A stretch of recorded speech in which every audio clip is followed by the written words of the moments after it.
네, 안녕하십니까. 그로잉업 그룹 R&D 분과에서 진행하는 수요일 밤의 따뜻한 만남, 북치행입니다. 세상에서 가장 좋은 스승은 모두 책 속에 있다고 하죠.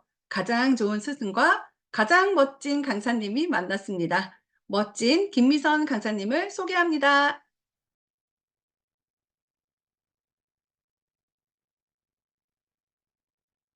음소거 해제해 주세요.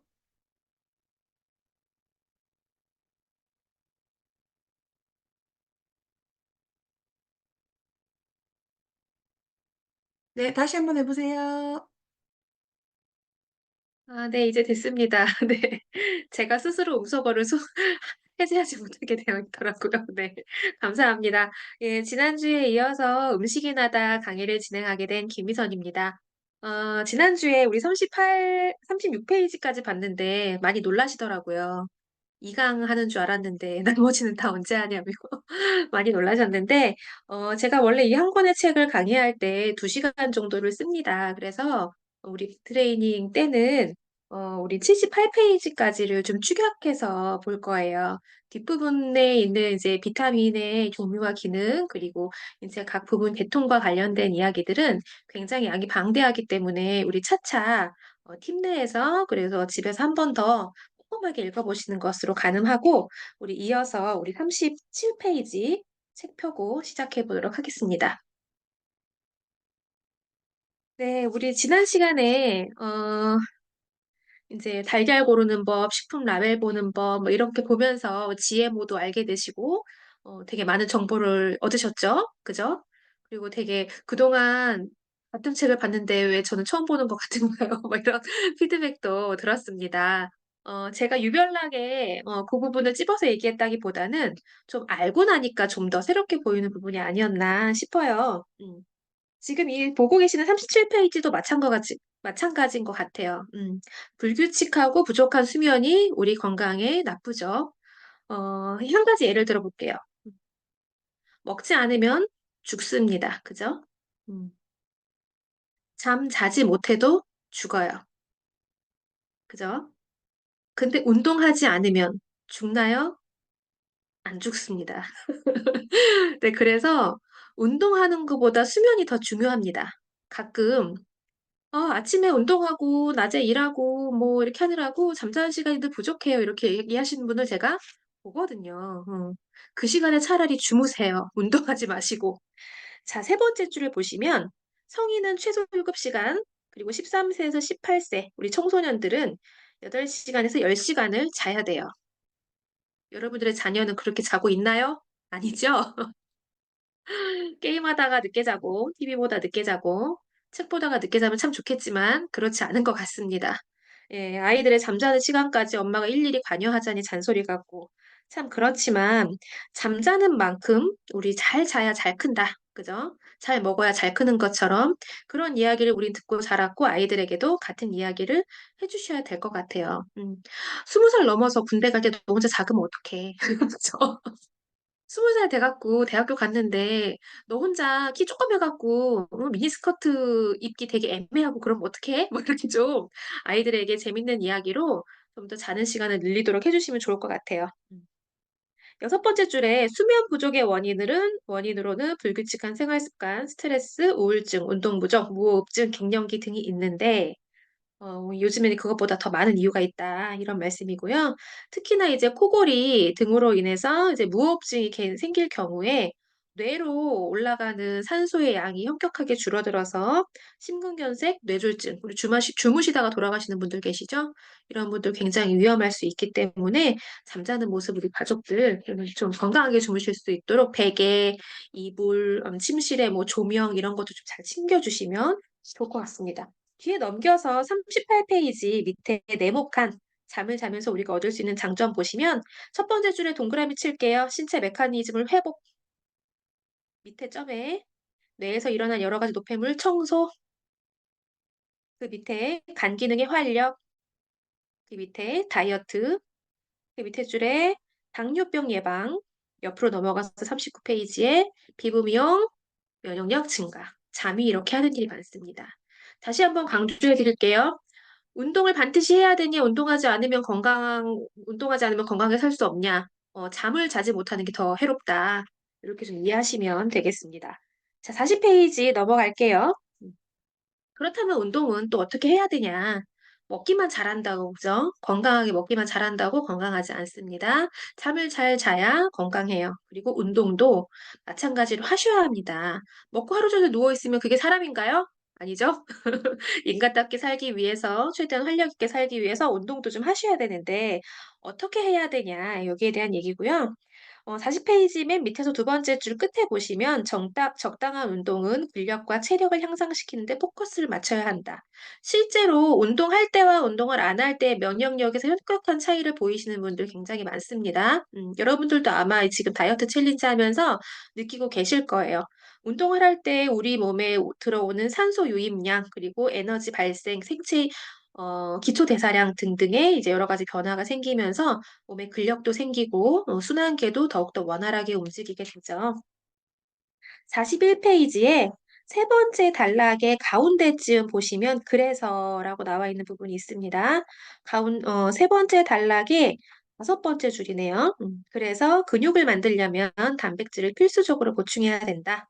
그렇지 않으면 근육량이 줄어들어서 기초 대사량이 감소하게 되죠. 그리고 심한 요요 현상으로 이어질 뿐 아니라 피부에 탄력을 잃게 되어 다이어트 효과를 볼 수 없게 된다라고 나와 있는데, 여러분들, 여성들은 피하 지방이 많아서, 그죠? 피하 지방이 많고 근육량이 적어서 다이어트 할 때 똑같은 운동을 해도 남성보다 살이 좀 덜 빠지는 거를 보실 수 있을 거예요. 그죠? 본인들도 느끼시고. 남성분들은 금방금방 살도 되게 잘 빠져요. 여성들보다 상대적으로 근육량이 좀 많아서 그렇습니다. 제가 지금 조금 말이 빠르더라도 이해해 주세요. 지금 해야 될 양은 많고 시간은 적어서 예, 빠르게 진행하고 있습니다. 41페이지 밑에서 세 번째 줄, 운동을 하면서 호흡량이 많아져 발생하는 유해산소의 공격으로 세포가 노화되거나, 변이를 일으킬 수 있기 때문에 항산화제, 환경이나 스트레스 등으로 발생하는 활성산소에 의한 세포 손상 등을 예방해 주거나 지연시키는 영양소로 비타민 A, C, E, 셀레늄, 코큐텐, 요오드를 반드시 섭취해 줘야 된다고 하는데, 운동하면서 호흡량이 많아져서 발생하는 유해산소.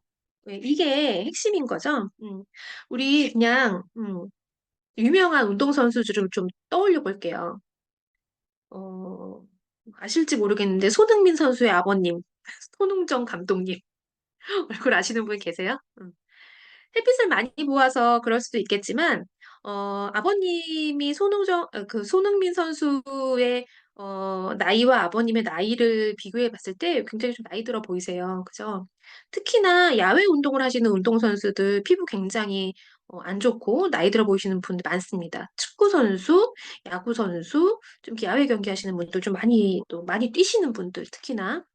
그래서 운동을 하면서 많은 호흡량이 발생하니까 내가 들이마시는 산소가 내 몸 밖으로 미쳐 다 나가지 못하고 유해산소 말 그대로 프리라디칼이 되어서 나의 몸에 있는 정상적인 세포를 공격하는 상황들이 생기기 때문에 운동을 많이 하시는 분들은 노화도 빠르고 사실 수명도 적다는 통계가 있습니다. 42페이지에 위에서 세 번째 줄 볼게요. 유해산소는 자유기 프리라디칼 활성산소라고도 합니다. 호흡을 통해서 들어오는 산소 전자가 짝을 이루지 못하면 불안정한 상태가 되는데, 이때 불안정한 상태를 벗어나기 위해 전자를 받으려고 주변에 있는 물질과 반응에 생성된다. 인체 내 조직이나 세포를 손상시켜 암이나 노화를 일으키는 주범으로 알려져 있다. 밑에 나오네요. 고강도 운동을 오랫동안 했던 운동선 출신들이 장수하지 못하거나 오랜만에 TV에 출연했는데 나이에 어울리지 않게 노화된 모습, 마라톤 경기했던 선수들 보시면 아마 이런 생각 드실 거예요. 음. 그래서 다시 한번 음식이 중요한 이유에 대해서 짚고 넘어갈게요. 이번에 보는 페이지는 제가 앞에서 재밌게 드렸던 내용을 좀 더 이론적으로 확인하시게 되는 장인 것 같습니다. 자, 45페이지. 음식의 나다 두 번째 줄. 세포가 태어난다는 것은 그것을 만들기 위한 재료가 실시간으로 필요하다는 말이다. 그죠? 세포는 저절로 세포 분열을 하지 않습니다. 세포가 분열돼서 또 같은 모양의 세포가 되고 또 세포가 분열돼서 같은 모양의 세포가 될 때 그 세포 하나를 이루는 것만큼의 영양소가 필요한 거죠. 두 번째 단락. 우리가 음식을 먹으면 소화 과정을 거쳐 영양소들이 효소작용을 통해 작은 입자의 영양소를 분해되죠. 이 영양소는 혈관이나 림프관을 통해 각 기관의 세포로 이동하게 됩니다. 세포는 자신의 본연의 역할을 하며 균열해서 모이고 모여 각 조직이 되고요. 뒤로 넘어갈게요. 조직이 모여 기관이 되고 그것이 모여 장부와 기관계가 되어 결국 사람의 몸이 되는 것입니다. 그죠? 우리 조직 검사 얘기 우리 영양 강의할 때 많이 듣습니다. 암세포 검사를 할 때 조직 검사를 한다. 어떤 조직을 보는 걸까요? 세포의 조직을 보는 거죠. 한편 세포 안의 미토콘드리아에서 에너지를 만들고 영양소들은 간으로 가서 저장되어 각 기관과 조직으로 필요 성분을 보내고 사용되지 않는 잉여 영양소는 체지방으로 바뀌어 몸에 쌓이게 된다. 밑에 줄에 물질의 총 집합체가 바로 우리 몸이 되는 것입니다. 우리가 먹은 것들이 우리 몸이 되는 거죠. 다시 8페이지로 넘어갈게요. 그럼 우리가 음식으로 섭취할 수 있는 영양소 어떤 것들이 있나 보겠습니다. 49페이지 옆에 7가지 영양소가 나와 있습니다. 탄수화물, 단백질, 지방, 비타민, 미네랄, 물, 그리고 식물 영양소, 파이토케미컬이라고 되어 있는데 덜어는 7번을 파이토케미컬이 아니라 식이섬유라고도 하죠. 그리고 식이섬유를 포함해서 8대 영양소라고도 부르고 있습니다. 우리 예전에 3대 영양소, 5대 영양소까지만 배웠는데 그새 많이 늘었어요. 그죠? 왜 그럴까요? 우리가 먹고 사는 환경에 나머지 것들이 너무너무 부족하니까 이제는 이거를 5대로 강조해서는 나머지 7번째, 8번째가 무시당하는 상황이 되니 7대 영양소, 8대 영양소가 된 거 아닌가라는 생각을 합니다. 1, 2, 3번 탄수화물, 단백질, 지방은 대량 영양소입니다. 그리고 4번, 5번, 6번, 7번까지는 미량 영양소고요. 이 대량 영양소를 분해하고 합성하는 데 필요한 역할들을 하고 있죠. 자, 50페이지 넘어갈게요. 대량 영양소와 미량 영양소는 무엇인가? 50페이지의 두 번째 줄 끝에 에너지를 내는 대량 영양소인 탄수화물, 단백질, 지방도 스스로 에너지를 내거나 분해되어 대사하지 못하는 성질을 가지고 있습니다. 그래서 이것들이 대사되려면 어떻게 해야 되냐? 여러분들이 먹은 고기가 저절로 근육이 되지 않는다. 여러분이 먹은 밥이 저절로 에너지가 되지 않는다. 그죠? 쌀알이 내 입에서 에너지가 돼서 튀어나오진 않잖아요. 이것들이 어떻게 에너지가 되냐? 바로 옆에 있는 그림을 보시면 되겠습니다. 대량 영양소는 연탄이라고 볼게요. 그리고 미량 영양소, 우리 채소들이 가득 들어있는 요 가운데 그림, 얘네들을 번개탄이라고 합니다. 즉, 대량 영양소를 미량 영양소가 태우는 불쏘시개 역할을 하게 되는 거죠. 예, 글로 올라갈게요. 51페이지 첫 번째 줄에 비타민 등의 미량 영양소가 부족하면 몸에서 완전 연소가 되지 못하고 몸에 지방이나 독소로 쌓이게 된다. 쉽게 피로하고 대사도 잘 안 되어서 살이 잘 찌거나 자꾸 몸에 증상이 많이 생기면 1차적으로 미량 영양소가 부족하기 때문이다. 네. 미량 영양소가 부족하면요, 내가 먹은 탄수화물, 단백질, 지방이 대사되지 않습니다. 그래서 몸에서 쌓여서 독이 되거나 똥이 돼서 나오거나 이런 경우가 생기는 거죠. 아무 쓰잘데기 없는 대량 영양소의 모습이 됩니다. 52페이지. 그럼 우리가 먹어야 되는 식물 영양소, 비타민과 미네랄은 무엇인가에 대해서 간략하게 짚어볼 텐데요. 일단 비타민과 미네랄은 음, 땅 속에 있습니다. 음. 땅 속에 있는 비타민과 미네랄을 식물이 흡수해서 합성하고 우리는 그 식물을 먹거나 그 식물을 먹은 동물을 먹게 됩니다. 52페이지의 다섯 번째 줄에 끄트머리에 어, 식물은 그렇지 못하다. 어떻게? 움직임이 자유롭지 못하다. 그래서 식물은 강한 햇빛, 척박한 환경, 벌레로부터 공격, 미생물의 침입에 대한 방어 시스템을 갖고 있다. 음.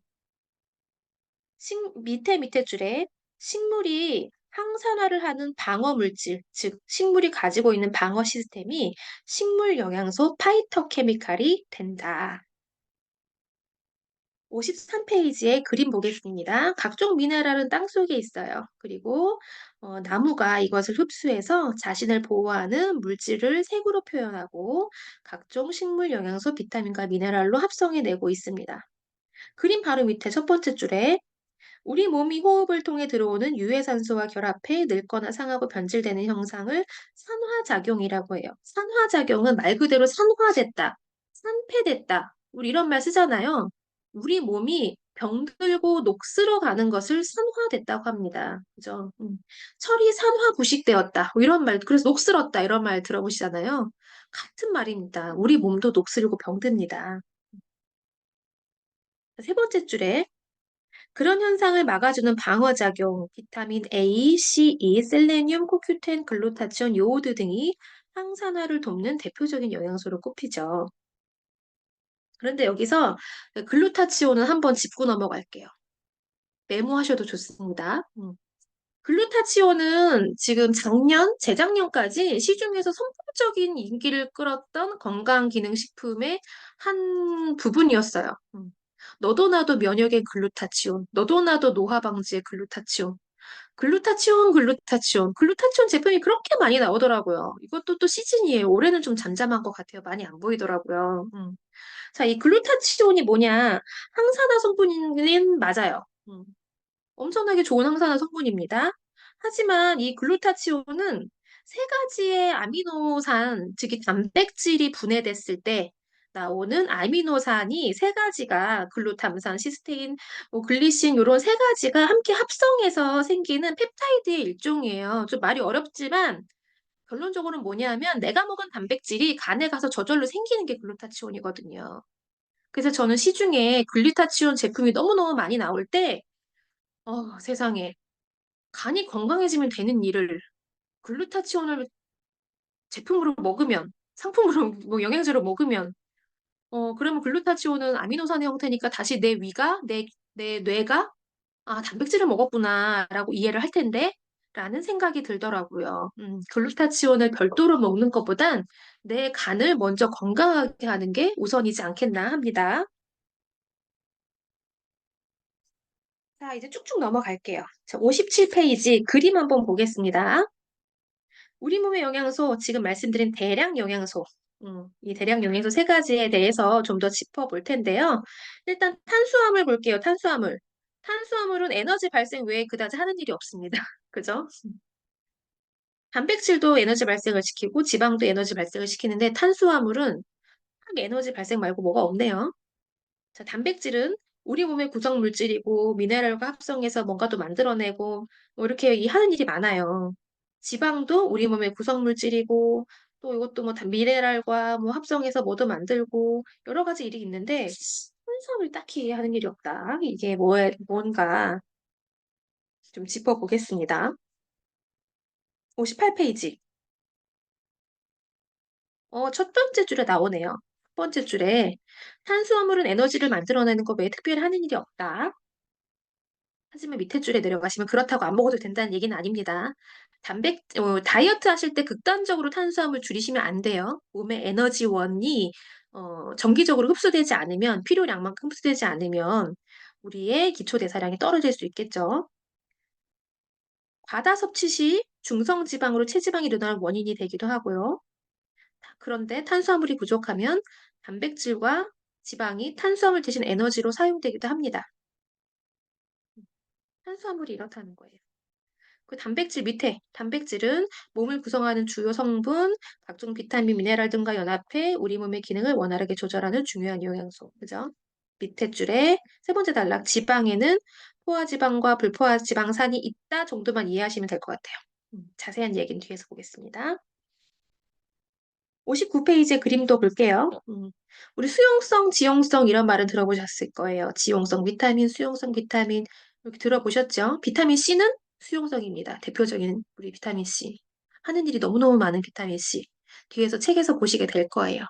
지용성은 대표적으로 A, D, E, K 정도가 있죠.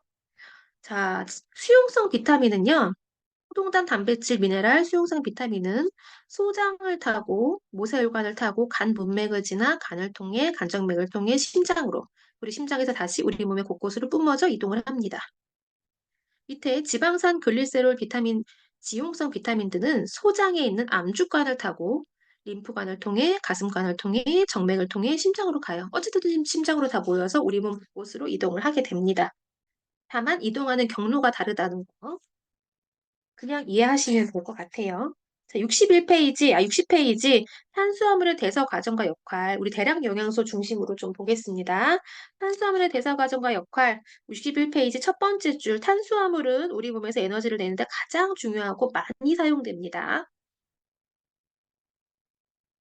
다섯 번째 줄, 과다 섭취로 에너지로 다 사용되지 못하면 근육이나 간에 글리코겐으로 저장되었다가 일정 시간이 지나면 지방으로 변환됩니다. 그렇기 때문에 다이어트 할 때 정제된 탄수화물을 줄이셔야 되는 이유입니다. 너무 많이 먹으면 피하 지방과 내장 지방이 쌓이는 원인이 되겠죠.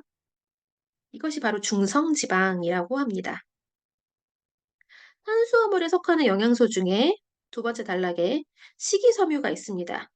식이섬유는 체내에 있는 소화효소로는 분해되지 않는 다당류의 일종입니다. 당류의 일종입니다.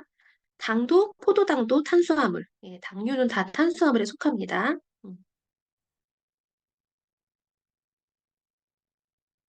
62페이지로 넘어갈게요. 자, 이 식이섬유. 식이섬유 우리 7대냐 8대냐 하면서 들어갔는데요. 이 식이섬유 세 번째 단락, 식이섬유의 종류와 역할의 세 번째 단락이 보시면 건강식품으로 식이섬유를 선택하려면 불용성과 수용성의 균형을 3대1로 잘 맞춘 것이나 수용성으로 되어 있는 것을 고르면 좋다라고 나와 있는데 불용성과 수용성의 균형을 잘 맞춘 걸 그냥 드시면 됩니다. 수용성만 드셔서는 안 돼요. 그렇다고 불용성만 드셔도 안 되죠. 균형을 맞춘 게 좋겠습니다. 그럼 수용성과 불용성이 뭐냐?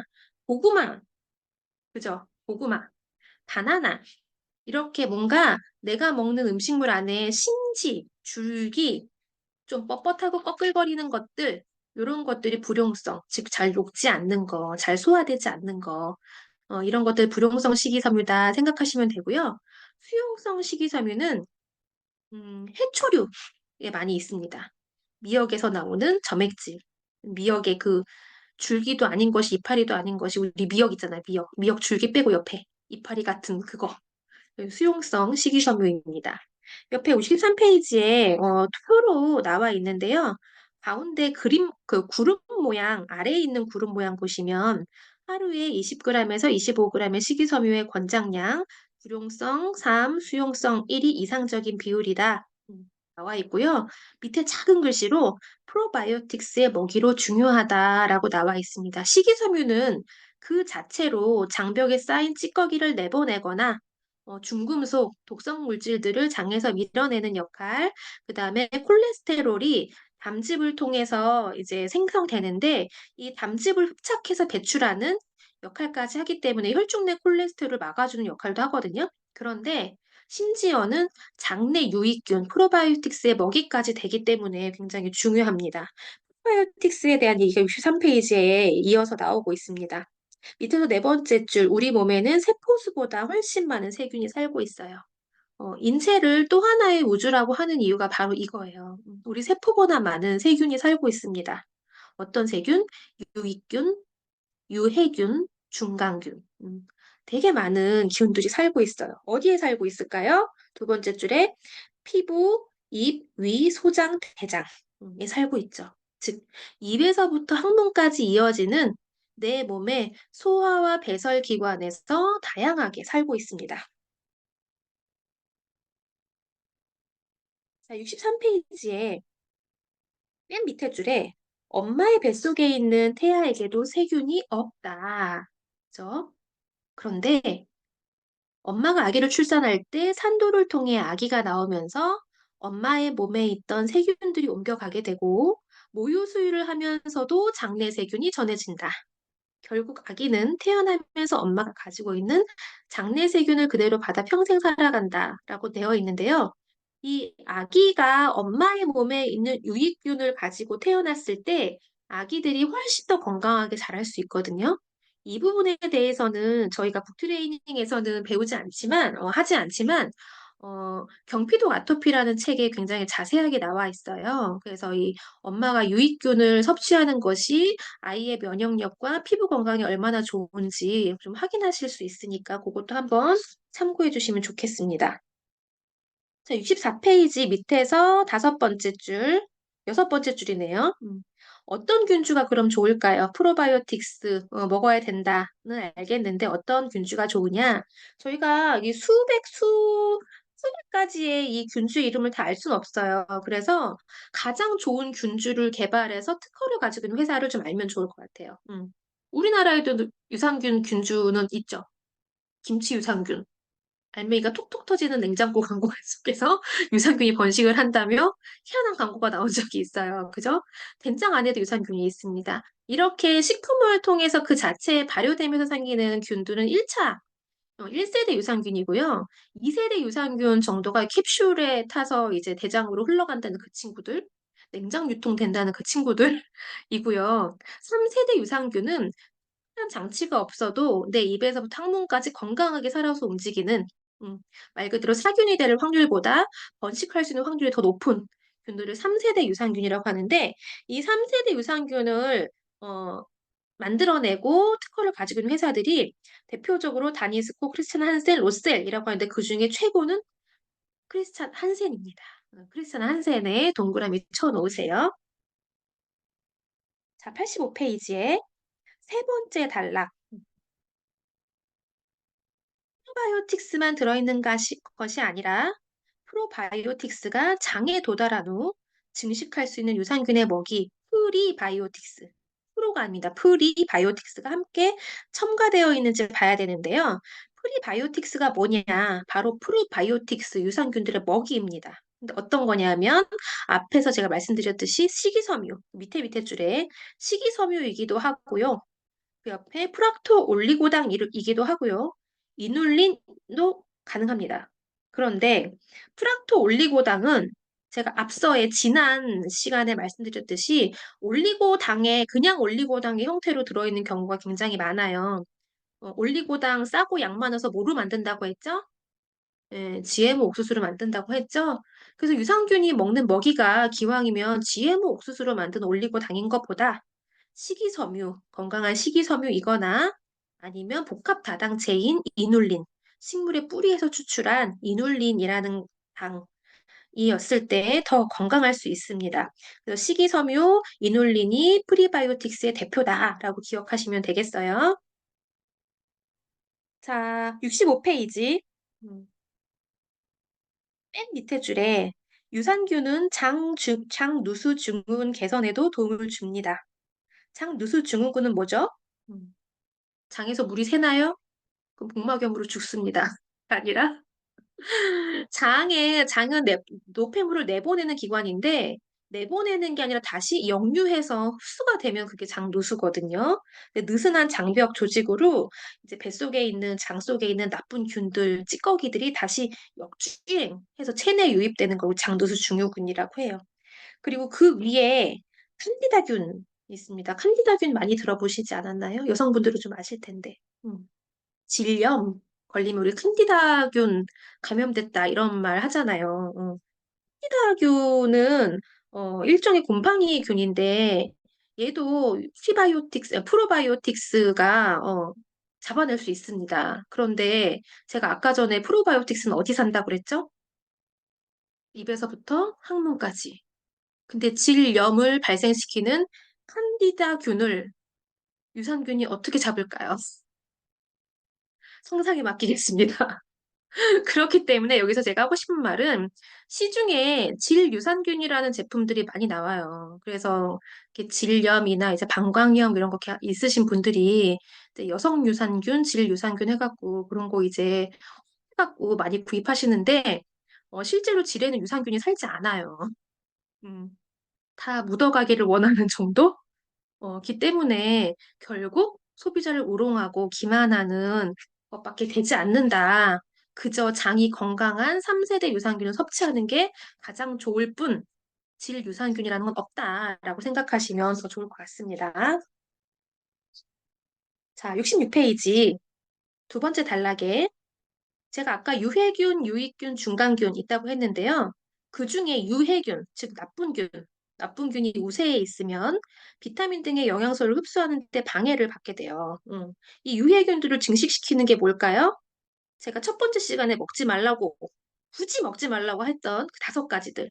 가공식품, 인스턴트, 항생제나 환경 호르몬이 들어간 음식, 설탕, 액상과당, 이스트, 밀가루에 있는 글루텐, 이런 것들이 유해균들을 증식시키고 배에 가스가 차게 하고 복통을 일으키게 하고 하는 원인들이 되는 거죠. 그리고 또 하나 밑에 줄에 항생제의 과용은 세균 균형을 심각하게 해친다. 아이들이 감기에 걸리면 병원에 가서 처방받는 항생제를 먹인다. 우리나라밖에 이런 데라고 없다. 라고 말씀드렸어요. 67페이지 넘어가겠습니다. 이제 탄수화물에서 단백질 넘어갑니다. 단백질의 대사 과정. 이론적인 부분이라서 조금 어렵지만 그래도 짚어볼게요. 68페이지 그림 밑에 첫 번째 줄. 단백질은 체내에서 합생이 안 되는 필수 아미노산의 9종과 체내 합성이 가능한 불필수 아미노산 11종으로 나누어집니다. 이렇게 분해를 한다는 뜻이죠. 자, 68페이지 맨 마지막 단락. 단백질의 합성과 흡수에서 필수 아미노산 9종을 전부 함유하고 있는 식품을 섭취하는 것이 매우 중요합니다. 하지만 단백질을 분해하는 비타민과 미네랄이 단백질을 먹을 때 다 들어가면 가능한 일이겠죠. 그것을 전부 함유하고 있는 단백질 식품 아미노스콘 100이라는 것은 사실 의미는 없습니다. 중요하지 않아요. 단백질을 충분히 분해시킬 수 있는 비타민과 미네랄을 골고루 제대로 챙겨 드신다면 아미노스코어 100은 얼마든지 어떤 단백질을 먹어도 발생할 수 있어요. 그냥 그 자체로 아미노스코어 100이라는 거를 포기하는 제품은 거의 없습니다. 있다 하더라도 단백질에 비타민과 미네랄이 함께 얼마나 잘 섭취할 수 있는지 구성을 보면 그거나 그거나 이게 그지 광고라고 하는 거야 라는 생각이 들 정도네요. 자, 69페이지로 넘어갈게요. 69페이지의 세 번째 단락의 세 번째 줄. 네, 세 번째 줄이 아니라 죄송합니다. 하나, 둘, 셋, 네 번째 단락. 네 번째 단락에 대두 단백질은 나와 있습니다. 대두 단백질은 분리 대두 단백으로 된 것이 좋다. 대두에는 좋은 단백이 있지만 그 외에도 이소플라본, 동그라미 치세요. 이소플라본이라는 식물성 여성 호르몬이라고 불리는 성분이 들어있어요. 그래서 갱년기 여성들에게 필요한 물질이자 또 신체에 필요한 단백질의 구성 요소이기도 하죠. 71페이지로 넘어가겠습니다. 네 번째 줄, 두 번째 단락. 그럼 동물성 단백질은 어떨까요? 고기 100g을 섭취하면 그중 단백질은 20%밖에 얻을 수 없고 나머지는 포화 지방과 수분이다. 단백질 섭취 많이 하셔야 돼요 했더니 혹 고기를 주로 드시는 분들 고기 단백질보다는 지방과 물을 더 많이 드신 것이 되겠습니다. 고기보단 식물성 단백질이 더 안전하고 건강에 좋거든요. 여러분 한우는 마블링이 많이 예쁘게 들어있으면 부드럽고 좋다고 하잖아요. 하지만 그 마블링이 뭘까요? 지방이죠? 네, 근육에 낀 지방입니다. 빠지지 않아요. 빠지기 힘듭니다. 소는 풀만 먹고 사는데 왜 근육에 지방이 낄까요? 건강하지 않습니다. 오히려 호주산, 미국산 수입 소고기들을 보면요. 방대한 토지에서, 초원에서 목초를 먹고 큰 소들은 실제로 지방이 그렇게 많지 않아요. 수입산 소고기 코너를 가면 새빨갛고 지방질이 거의 없고, 아, 저건 구우면 뻣뻣하고 맛없겠다라는 느낌이 드실 거거든요. 그쵸? 그래서 좀 비싸더라도 한우를 선택하게 되는데, 실제 한우의 사육 환경이 피동피동하게 살찌게 하는 사료, 곡물 사료들을 많이 먹이기 때문에 그렇게 되는 거거든요. 근데 우리가 첫 번째 시간에 배웠잖아요. 그 곡물 사료들을 뭐라고요? GMO 사료라고. 그렇기 때문에 기름기가 많은 고기보다는 기름기가 적은 고기, 그리고 고기보다는 식물성 단백질 섭취를 주로 고려해 주시면 더 좋을 것 같습니다. 73페이지. 이번에는 지방으로 넘어갈게요. 지방의 대사 과정과 역할입니다. 74페이지 밑에 단락, 세 번째 단락, 오메가6와 오메가3가 나오네요. 오메가3를 먹어야 된다라는 건 알지만 왜 먹어야 되는지 모르겠고, 오메가3를 먹는 거가 뭐 알약으로 먹는 건 불편하고 들기름을 먹는 게 더 좋다더라. 아침에 공복에 들기름 한 잔을 소주잔으로 마시면 건강에 좋다더라. 이런 얘기로 아직도 들기름을 좋아하시는 분들이 너무나 많은데 그 얘기가 여기 나옵니다. 음. 오메가6와 오메가3는 세포막을 구성하는 주요 물질로 1대1이 가장 이상적인 비율입니다. 하지만 그게 안 되면 오메가6가 4, 오메가3가 1 정도도 괜찮은 비율로 본다고 하네요. 자, 그럼 그 오메가6와 오메가3는 뭐냐? 75페이지 표에 나와 있습니다. 표에 세 번째 칸 정도에 보시면 구분의 기준의 세 번째 칸, 오메가6는 상온에서 액체 상태, 그리고 빛, 공기, 열에 매우 불안정함. 그럼 이 오메가6는 뭐냐? 수유, 해바라기 씨유, 콩기름, 참기름.